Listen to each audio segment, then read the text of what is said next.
Joining us now are David Lionheart and Gary Brown. And they are a dynamic duo, and they're here, right here in the studio, talking about being a champion. That's right.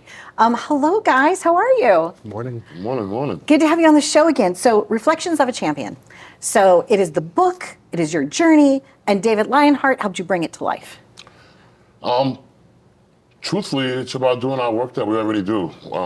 David heard me speak probably in so many different venues, from veterans to underprivileged kids.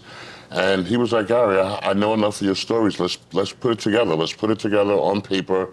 Initially, it was just a project that we get 2 copies, one for me and one for him, was going to be successful. Aww. But after writing it and reading it put together really well, I think it was something the world needed to see. So that was our mission after that. I love that. And you know, David, tell us a little bit also about your background, right? Because now you're in the hot seat, right? You're on the Donna Drake show, right? And so I like to shine a light on both of you. So tell us about your journey as well.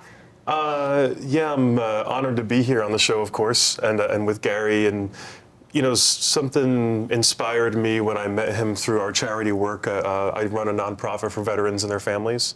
And Gary came and volunteered one day, and I saw the impact that he had on the people around him that were having not such great days. And Gary muscles up and goes out there and tightens up his shoes and gets everybody moving no matter how he's feeling. And I saw something magical happen in that space, and then moving forward over the next couple of years. For about 8 years now, we've been doing community work in the hospitals, and there's something really special about somebody being vulnerable and sharing things about themselves that aren't the popular thing to talk about. He could sit here all day long and talk about his Super Bowl championship, but instead he dedicated a lot of time to talking about some of the tougher days after the sport and whatnot, and that's what's saving lives. And that's what was, I think, the backbone of this book, was to get a story out there for young folks and for people going through some things that it's okay, you just need a little bit more time, and the resiliency will bring you to the championship level in your own life. Right, in your own life, and whatever your journey is. I give him a lot of credit, and he is truly a champion on and off the field. I love too, Gary, that you actually have pictures in here that take you back to these certain moments, right? Yes. So it's really a nice, easy read. It's an easy read, you know? Like, you don't have to be like a crazy scholar or something like that. It's just so straight to the point, so into your heart, and I love it. It's great. We kind of say we trimmed the fat off of it, only because it's made for whether you're in the 4th or 5th grade going through something, you think you're having life challenges, or if you're a 110-year-old wheel-bound veteran in a home, you know, no matter who you are in between there, you could get something from the book. I love that. And that's why it was written that way on purpose, yes. Now, you both have traveled a lot, extensively. You're doing wonderful things. What was it about the veterans in particular for each of you that made you decide that that was a group you wanted to help? Was it a person in particular that you knew? For me personally, I was going out to support other athletes initially, but in comparison to a veteran leaving his unit or leaving his career and landing back home, I saw a lot of similarities in me with my career coming to an end after traveling all over the United States, all over Canada, all over Europe. Then I'm back home in my childhood bedroom, kind of like, what am I gonna do next? I gotta reinvent myself. And so it was a lot of similarities, and I know that the depression that I was going through, I could only imagine what somebody like that. I'm going through a depression off of doing something like playing football. Right. You know, these guys are heroes for our country, and now they're back home and alone. So there was a lot of comparison there, and it was just something that I felt heartfelt about. And thanks to Dave for giving me the platform, because I didn't know that existed or to what extent it existed until I started volunteering with Dave. And I think whenever we start listening to each other, we start learning a little bit more about what's going on outside of our own bubble. And 10 years ago is when I started the organization, and I listened to a friend who was struggling with some things, who he looked okay, but he wasn't. And so I started learning about the invisible wounds within our community, and then even within myself. And you start asking these questions and start digging. And so the veteran community and I connected by grace, and I found a fit there that I had some skills and some emotional ties to that community that we could work with each other and help one another.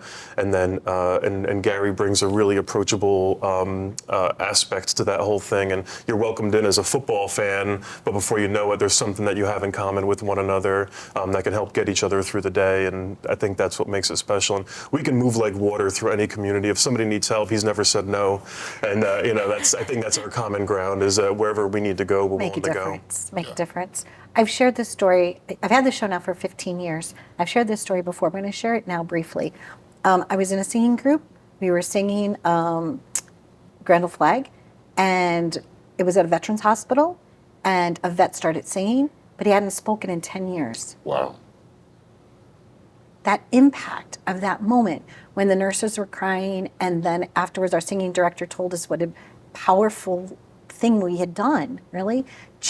So now every time I'm a person that's always thanking somebody that's wearing their cap, thank you for your service, thank you for your service, thank you for your service, because I know that no matter what, their sacrifices have been far greater than mine.